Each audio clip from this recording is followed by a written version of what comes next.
આજની ધર્મકથા. પ્રણામ. ધર્મકથામાં આપણે એવા દૃષ્ટાંતથી વિચારણા કરી રહ્યા છે પદાર્થની કે જે દૃષ્ટાંતની અંદરમાં સુપાત્ર દાનને પણ દૂષિત કરવાનું મન થયું હોય. સામાન્યતઃ આપણે જે કુળમાં જન્મ્યા છીએ, જે ઘરોમાં જન્મ્યા છીએ, આપણને આ બહુ ડિફિકલ્ટ લાગે ડાયજેસ્ટ કરવું કે કોઈ વ્યક્તિ મહાત્માને બોલાવતું હોય અને મહાત્મા પ્રત્યે કે સુપાત્ર દાન પ્રત્યે એને દુર્ગંધા કઈ રીતે થઈ શકે. આપણે બધાએ એવા લોકોને જોયા છે નાનપણથી, આપણા વડીલોને, આજુબાજુના લોકોને, કે જેમની માટે સુપાત્ર દાન એ બહુ જ બહુમાનનો વિષય છે, અહોભાવનો વિષય છે. આજે પણ આપણે જોઈએ તો એક જનરેશન છે આખી કે જે જનરેશનને સુપાત્ર દાનનો લાભ મળે ને તો એને આનંદ થઈ જતો હોય છે. કદાચ એમ કહીએ કે અત્યારની જનરેશનની આગળની જનરેશન કે જેઓ અત્યારે લગભગ 40-50 વર્ષની ઉંમરના હશે, માતા પિતાના સ્તર પર હશે, આ બધામાં પણ બીજા કોઈ ધર્મો એટલા ફિટ હોય કે ન હોય, પણ એક ધર્મ તો એ લોકોમાં ચોક્કસપણે અહોભાવનું કારણ હોય, તો એ છે સુપાત્ર દાન. અલબત્ત આ એક ચોક્કસપણે આપણી નિષ્ફળતા છે કે આપણે અત્યારની નવી જનરેશનની અંદરમાં બાળપણથી એવા સંસ્કાર પાડવામાં એટલા સક્સેસફુલ નથી. જે ચોક્કસ બાળકોને એ સંસ્કાર પાડવાનો પ્રયત્ન આપણે ત્યાં બહુ સારો છે, પણ સમહાઉ આપણે જેટલું ઉજ્જવળ ભૂતકાળને જોયું છે, જેટલું સરસ વર્તમાન દેખાય છે, એ કેડરનું ભવિષ્ય આપણે કલ્પના કરી શકીએ એવું તો કદાચ અત્યારે ઓછું દેખાય છે. પણ તેમ છતાં કોઈને દુર્ભાવ હોય એ તો શક્યતા જ નથી દેખાતું. પણ શાસ્ત્રોમાં આવા કેટલાક દૃષ્ટાંતો આપણે સાંભળ્યા છીએ અને આજે પણ જે આપણે દૃષ્ટાંત લેવાના છીએ, જે ચાલુ છે, એ પણ એ કક્ષાનું છે કે જેની અંદરમાં કેટલીક આશાતનાઓ, કેટલાક ન કરવા જેવા વિચારો, એના દ્વારા આટલી ઉત્તમ આરાધના એ એવા નબળા સ્તર પર આવીને ઊભી રહી જાય છે કે જે સ્તરને આપણે કલ્પના પણ ન કરી શકીએ. જેમ ગઈકાલે વાત થઈ એમ ચાતુર્માસનો સમય છે, મહાત્માઓ સ્થિર હોય એટલે ગોચરીના લાભ બહુ વિશેષપણે લોકોને મળતા હોય. એવા સમયે કઈ કઈ વસ્તુઓનું ધ્યાન આપણે રાખવું પડે એવું કે જેના કારણે આ ગોચરીનો વોરાવાનો જે કરેલો ધર્મ છે એ ક્યાંય દૂષિત ન થઈ જાય. એ માટે આપણે આ એક દૃષ્ટાંતને વિશેષપણે લેવાનો પ્રયત્ન કર્યો છે. ગઈકાલ સુધી આપણે જોયું કે ધનશ્રી કે જે રૂપ અને લાવણ્યથી પૂર્ણપણે એની ઉત્તમતાને પામી હતી, એના લગ્ન નક્કી થયા છે. પિતા સુપ્રસિદ્ધ શ્રેષ્ઠીવર્ય છે એટલે ઉત્સવની અંદરમાં કંઈ બાકી હોય એ વસ્તુની વિચારણા પણ ન કરી શકાય. ઠાઠમાઠથી લગ્નનો મહોત્સવ ચાલે છે અને મહોત્સવના જ કોઈક એક દિવસે એક તપસ્વી સંયમી મહાત્મા ગોચરી માટે પધારે છે. ધનમિત્રના સંસ્કાર, ધનમિત્રના પોતાના ભાવો એ ખૂબ ઉત્તમ હતા. એના કારણે ફક્ત મહાત્માના પગલાં માત્રથી એ આનંદ અનુભવે છે. તરત જ એ ધનશ્રીને કહે છે કે તમે ગોચરી વોરાવો. આપણે આમ સિમ્પલી વિચાર કરીએ કે આટલા મોટા શ્રેષ્ઠી છે, આવડો મોટો ઉત્સવ રાખ્યો છે, તો ઘરમાં સેવકો કેટલા બધા હશે, અને તેમ છતાંય પોતાની દીકરીને કહે છે કે જેના લગ્ન થવાના છે કે તમે ગોચરી વોરાવો. સેવકોને આજ્ઞા નથી કરતા, સેવકોને સજેસ્ટ પણ નથી કરતા, સેવકોને ક્યાંય પણ ઇન્વોલ્વ નથી કરતા. આ વાત બહુ મોટો આદર્શ છે. ઉત્તમ તત્વોની ભક્તિ એનો દરેક નાનામાં નાનો દરેક લાભ એ જાતે જ લેવાનો આગ્રહ આપણામાં જ્યાં સુધી નહીં પ્રગટે ત્યાં સુધી આપણે એ ઉત્તમની ભક્તિની ઉત્તમતાને પામી નહીં શકીએ. કેટલી બધી વાર આવું થતું હોય કે પૂજા કરવા આપણે ગયા હોઈએ, ઉત્તમ તત્વ છે, આપણે ગયા છે જેમની સેવા કરવા માટે, અને દેરાસર ગયા અને જ્યાં પરમાત્માની પૂજા આપણને એમ લાગ્યું કે આજે કેસરથી પૂજા કરવી છે આપણે, તો કેસર આપણને રેડીમેડ કોઈએ વાટેલું જોઈશે. ત્યારે આપણને એ ભાવ નથી આવતો કે ઉત્તમ તત્વની ભક્તિ કરવી છે તો હું મારી ઉત્તમતા દ્વારા કરું, દ્રવ્ય પણ મારું હોય, પુરુષાર્થ પણ મારો હોય, મેં એફર્ટ મૂકી હશે તો મને રિઝલ્ટ સમયે આનંદ આવશે. પણ ના, ઉત્તમ તત્વોની ભક્તિ પણ આપણે એ રીતે જ કરવી છે કે આપણને બધું રેડીમેડ મળવું જોઈએ. તપશ્ચર્યા કેટલો ઉત્તમ યોગ છે, પણ આપણે હંમેશા એવી કલ્પના અને એવી અપેક્ષામાં રહીશું કે સંઘે બિયાસણા કરવા જોઈએ. શ્રી સંઘ એવું નક્કી કરે કે ભાઈ અમે સામૂહિક વર્ષે તપ કરાવશું, અમે સામૂહિક આ તપ કરાવશું, અને એના બિયાસણા જો સંઘમાં હોય તો આપણને બહુ શાતા રહે. કોઈ તપ એવો જાહેર થયો હોય કે જેમાં શ્રી સંઘ બિયાસણા કરાવવાનો છે, તો એ જે સંખ્યા ઊભી થાય અને જાતે કરવાનું હોય ઘરે બિયાસણું તો જે સંખ્યા થાય, એ બેમાં કેટલો ફરક હોય એ ચર્ચા આપણે નથી કરવી, આપણને ખ્યાલમાં છે. કોઈ નબળી વાત છે એવી વાત નથી, પણ ઉત્તમતા માટે જાતે ઉત્તમ બનવું પડે આવો આગ્રહ ધીરે ધીરે આપણો ઓછો થતો જાય છે. અહીંયા ધનમિત્રએ ધનશ્રીને કીધું કે તમે જ વોરાવજો, અને ધનશ્રી પણ નક્કી છે કે મહાત્માની ગોચરી છે એટલે હું જ લાભ લઉં, એટલે પોતે વોરાવવા માટે કટિબદ્ધ બને છે. ઉત્તમ પકવાનો છે, એ પકવાનો એક પછી એક મહાત્મા પૂછે છે, એ જણાવતા જાય છે અને એ પ્રમાણે વોરાવાતા જાય છે. જેટલાનો ખપ છે, જેટલાનો એ ભક્ષ્ય છે એમને, એ બધી વસ્તુઓ પૂછી અને જેટલું ખપે છે એટલું લેતા જાય છે મહાત્મા. ઉત્તમ ભાવોથી ધનશ્રી વોરાવે છે. શાસ્ત્રકાર ભગવંતો પણ લખે છે કે ભાવની ધારામાં ક્યાંય કોઈ કચાશ વોરાવાના સમયે નથી. હવે વોરાવતા વોરાવતા અચાનક જ ધનશ્રીની નજર એ મહાત્માના કપડા ઉપર પડી. તપસ્વી મહાત્મા છે, ખપી મહાત્મા છે, એટલે એમના કપડાં જે છે એ ઘણા મેલા પણ હતા, અને હોય જ સાધુની તો શોભા જ છે મેલા કપડાં. અને આ મેલા કપડાં જોઈ અને ધનશ્રીને ચિત્તની કેટલીક ચંચળતા પ્રગટી. એના પરિણામો અશાંત બન્યા. 2-3 વસ્તુઓ થઈ. એક તો શરીર ઉપર પણ મેલ દેખાયો. એ મેલના કારણે ધનશ્રી નજીકથી વોરાવી રહ્યા હતા. ધનશ્રીને એવું લાગ્યું કે એમના પરસેવાની પણ એક વાસ આવી રહી છે. વોરાવવાના ઉત્તમ લાભની ધારા છે, પણ ગોચરી ધર્મ જેમની ઉત્તમતા માટે છે એવા મુનિ ભગવંત માટે એને દુર્ગંછા થવાની શરૂ થઈ. ગોચરીના ભાવ જરાય નથી પડ્યા, પણ મહાત્મા પ્રત્યે અસદભાવ ઊભો થયો, જુગુપ્સા ઊભી થઈ.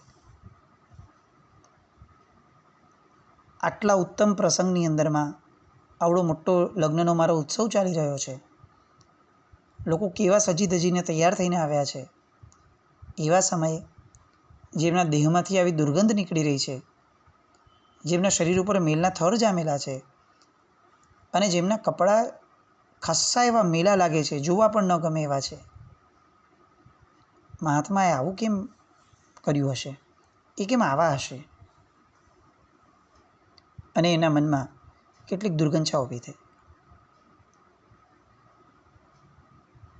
આ જે કર્મબંધ છે, હું ચોક્કસપણે એવું માનું છું કે આપણામાંથી આવું કોઈ નહીં હોય કે જેને મહાત્માને જોઈને દુર્ગંછા થતી હશે, એટલીસ્ટ વોરાવા સમયે. પણ આ જ દ્રષ્ટાંતને આપણે કેટલાક બીજા પરિપ્રેક્ષમાં વિચાર કરીએ તો આપણામાંના કેટલા બધા લોકો, એસ્પેશિયલી અત્યારની જનરેશનના યંગસ્ટર્સ, જેમને મહાત્માના આચારો માટે કેટલીક વાર કેટલીક સૂગ ઊભી થઈ જાય છે. એને કેટલાક પ્રશ્નો ઊભા થાય છે કે ભાઈ આટલા બધા એક્સિડન્ટ થતા હશે તો વિહાર કેમ કરે છે? એના કરતાં વ્હીકલ વાપરી લે તો શું વાંધો છે? કોઈ મહાત્માનો એક્સિડન્ટ થતો હોય અને ફોટોગ્રાફ્સ જે આપણા લોકોની આમ પણ એક કમનસીબી છે કે આપણે લોકો વિવેકહીન થતા જઈએ છીએ કે વોટ્સએપ ઉપર જાણે આમ કંઈ બહુ આનંદના સમાચાર હોય એવી રીતે આપણે બધું ફેરવતા હોઈએ છીએ, લોકોમાં પ્રચાર કરતા હોઈએ છીએ. પણ આવો પ્રચાર આ સોશિયલ મીડિયા પર થાય એના કારણે કેટલા બધા લોકો એવા હશે કે જે લોકોને આ પ્રચારના કારણે મનમાં આવો ભાવ ઉત્પન્ન થતો હશે કે એના કરતાં આ વિહાર બંધ થઈ જાય તો શું વાંધો છે, મહાત્મા વ્હીકલ વાપરી લે તો શું વાંધો છે? પ્રચાર કરનાર વ્યક્તિનો ભાવ શું હશે એ પછીનો વિષય છે, પણ પરિણામ શું છે એ બહુ મહત્ત્વનો વિષય છે. આ દુર્ગંધાઓ ઊભી કરાવડાવી એ કેટલી ભયંકર વસ્તુ છે એ આપણને સમજાય એ માટેનું આ દ્રષ્ટાંત છે. આ ધનશ્રીને દુર્ગંધા ઊભી થઈ. અચ્છા, એવું પણ નથી કે પહેલેથી એને આ ભાવ હતો, ફક્ત એ સમય પૂરતો જ એને આ ભાવ ઊભો થયો. મહાત્માને તો જે વોરાવાનું હતું, વોરવાનું હતું, એ બધી ક્રિયાઓ સંપન્ન થઈને મહાત્માએ ત્યાંથી પછી વિહાર પણ કરી લીધો, એટલે નીકળી પણ ગયા. પણ ધનશ્રીએ આવો અઘટિત અને અપવિત્ર વિચાર કર્યો. શાસ્ત્રકાર ભગવંતો એવું લખે છે કે એને વોરાવાના શુભ કર્મમાં ઉત્તમતા પ્રાપ્ત થઈ, બહુ જ સરસ એનો પુણ્યનો બંધ ઊભો થયો. પણ આ જે ભાવ એને ઊભો કર્યો હતો એનું પરિણામ એટલું ભયંકર આવ્યું, એને અશુભ કર્મ એટલા બધા ચોંટ્યા એના આત્મા ઉપર કે એ પાપના ઉદય આવ્યો. એના કારણે શું થયું તો એ જ નગરની અંદરમાં મૃત્યુ પામી અને સાધુની જુગુપ્સા કરવાના કારણે એ એક વેશ્યાની પુત્રી તરીકે જન્મી. ત્યાંથી આ પાપ અટકતું નથી. જન્મતા સાથે જ એના અંગોમાંથી વિચિત્ર કક્ષાની દુર્ગંધ આવવા માંડી. આ પાપનું ફળ મળ્યું. થોડીક બૌદ્ધિક રીતે આપણે એનાલાઇઝની ધારામાં જઈએ તો આપણને એવું લાગે કે એક્સ્ટ્રીમ ફળ છે આ, એટલે આટલું બધું થોડી હોય. એમ સામાન્ય રીતે એને કંઈક મહાત્મા મેલા દેખાતા હોય એને આવો વિચાર આવી ગયો હોય તો એમાં ખોટું શું છે? અત્યારની જનરેશનને તો ચોક્કસપણે એવું લાગશે કે ભાઈ જે છે એ છે જ, દેખાતું છે એ જ કર્યું છે, કંઈ થોડી એને કંઈ કલ્પના કરી છે. દેખીતું હોવા છતાં એમના ધર્મ પ્રત્યે, એમના આચાર માર્ગ પ્રત્યે જો આપણને એક વાર પણ આવો કુવિચાર આવી જાય છે, હું ફરીથી આ રિપીટ કરીને કહું છું કે આખા જીવનમાં ધનશ્રીએ આવી જુગુપ્સા ઊભી કરી હોય એવી ઘટના ન ભૂતકાળમાં ક્યાંય ઉલ્લેખમાં છે ન ભવિષ્યમાં ઉલ્લેખમાં છે. એક ક્ષણ પૂરતી જ ઘટના, અને તેમ છતાં પરિણામ શું તો કે જન્મતા વેદ, અંગોમાંથી દુર્ગંધ. ઉત્તમ તત્વોની ઉત્તમતાને પોંખવાના બદલે એને દુર્ગંધ ગણી અને જુગુપ્સા ઊભી કરી. એનું પરિણામ એ આવ્યું કે પોતાના અંગની અંદરમાં જન્મતા વેત દુર્ગંધો આવી. બહુ અચમચી જઈએ ને એવી બધી વાતો છે આ. ઉત્તમ તત્વોની આશાતનાઓ એ ક્યાં લઈ જઈ જાય એ સમજવા માટે આ વાત છે. આપણને સંગમ વગેરેના બધા ભવો યાદ છે કે ભાઈ વાહ કેટલું સરસ આ લોકોએ જો વોરાવ્યું તો એને કેટલો સારો લાભ મળ્યો, સારી વસ્તુ છે. પણ જેણે વોરાવ્યા પછી જુગુપ્સા ઊભી કરી એ લોકોનું શું થયું એ દ્રષ્ટાંતો પણ સામે રાખવા જેવા છે. ત્યારે આપણને ખ્યાલ આવશે કે ગમે તે સમયે, ગમે તે કેટેગરીમાં, ગમે તે લેવલના માણસ તરીકે આપણે ગમે તેવી કમેન્ટ ઉત્તમ તત્વો માટેની જે કરી દઈએ છીએ એ કર્મ જ્યારે ઉદયમાં આવે ત્યારે સ્થિતિ શું થશે? બોલતા બોલી લેવાય છે કે મહાત્મા આવા ન હોવા જોઈએ, મહાત્માએ આ ન કરવું જોઈએ, એમના આચાર માર્ગ ઉપર આપણે કમેન્ટ કરી દઈએ છીએ. આમ બહુ સામાન્યથી પણ આપણે વિચાર કરીએ, આપણને સાધુ ધર્મ પ્રત્યે પ્રેમ કેટલો.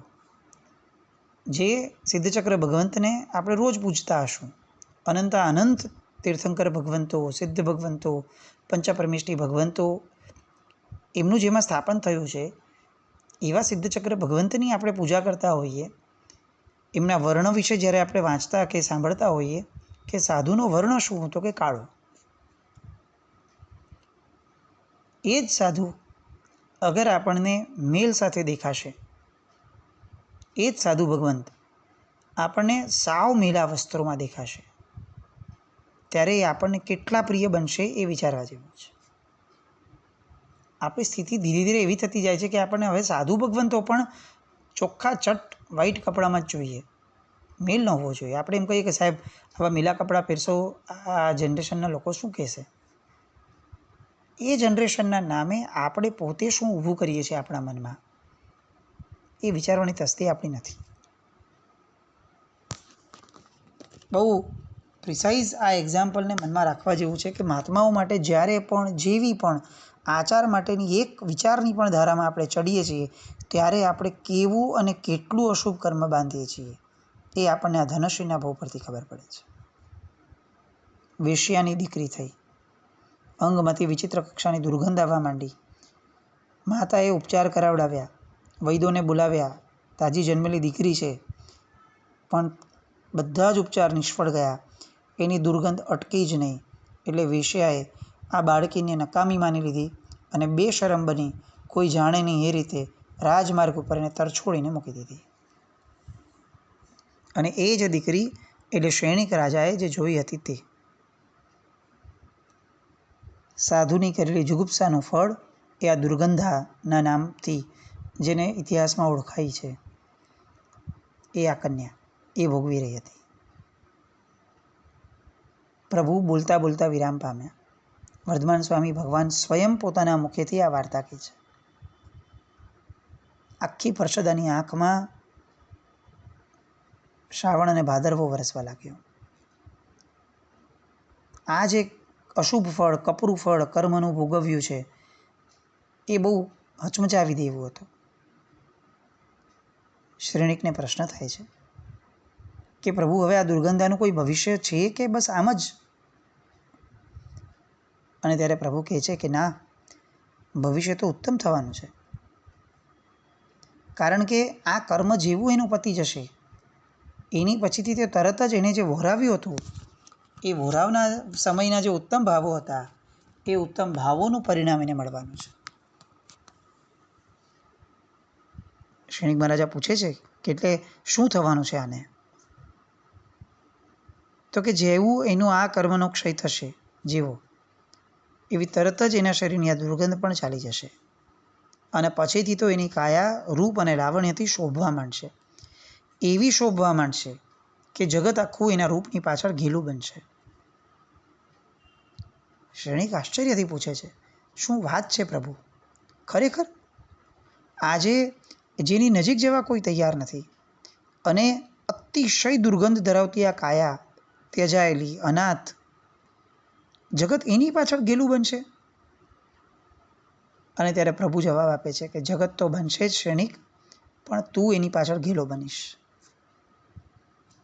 અને એક દિવસ એવો આવશે કે જ્યારે તું આ દુર્ગંધાને જ, જે બાળકીને જોવા તૈયાર ન હતો, તું એની બાજુમાં ઊભા રહેવા તૈયાર ન હતો, એ બાળકીને તું તારી પત્ની બનાવીશ, લગ્ન કરીશ. શ્રેણિક મહારાજા વિચાર નથી કરી શકતા. શું વાત કરો છો પ્રભુ? આ પૂછાય છે ત્યારે શ્રેણિક મહારાજાની ઉંમર કેટલી હશે? કારણ કે એ તો ધર્મ જ પામ્યા 50 વર્ષ પછી, અને ઓલી બાળકી છે. આખી સભા સાંભળે છે, શ્રેણિક મહારાજા સાંભળે છે અને શ્રેણિક મહારાજા પૂછે છે કે પ્રભુ પછી શું થશે? અને ત્યારે પ્રભુ કહે છે કે તારી સાથે લગ્ન થયા પછીથી એ વૈરાગ્ય પામશે. એક એવો સુવર્ણ દિવસ એના જીવનમાં આવશે કે જ્યારે દીક્ષા લેશે મારા જ હાથેથી મારી પાસે જો દીક્ષા લેશે અને સાધ્વી જીવનના વ્રતોથી પોતાના જીવનને અને પોતાના આત્માને પવિત્ર બનાવશે. શ્રેણીક મહારાજા સાંભળીને દંગ રહી ગયા. કેવો જબરદસ્ત વિપાક છે પુણ્યનો અને પાપનો એક જ ભવની અંદરમાં પરાકાષ્ઠાનો વિપાક. પાપનું ફળ ભોગવવામાં કેવી પરાકાષ્ઠા, દુર્ગંધ મારતું શરીર, અને પુણ્યનું ફળ ભોગવશે ત્યારે કેવી પરાકાષ્ઠા, અનુબંધથી શુભ પુણ્ય બાંધ્યું હતું તો લગ્ન થશે રાજવી સાથે, શ્રેણીક જેવા રાજવી સાથે, અને પછી દીક્ષા લેશે અને સાધ્વી જીવનના વ્રતોને નિષ્ઠાપૂર્વક પાળશે. કરેલી એક પણ ક્રિયાઓ નિષ્ફળ નથી હોતી.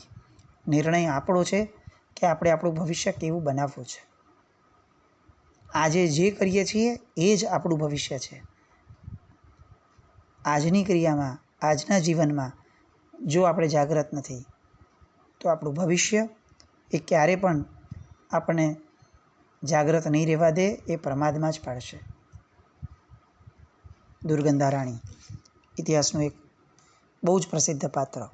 એમની આ કથા, શ્રેણીક મહારાજા સાથેની આ વાતો આપણા જીવનમાં કંઈ કેટલાક પરિવર્તન લાવવા માટે સક્ષમ બને અને આપણને દિશા આપે એવી શુભ મંગલ કામના સાથે જીનાજ્ઞા વ્રત કંઈ પણ બોલાય તો મિચ્છામિ દુક્કડમ. જૈનમ જયતિ શાસન.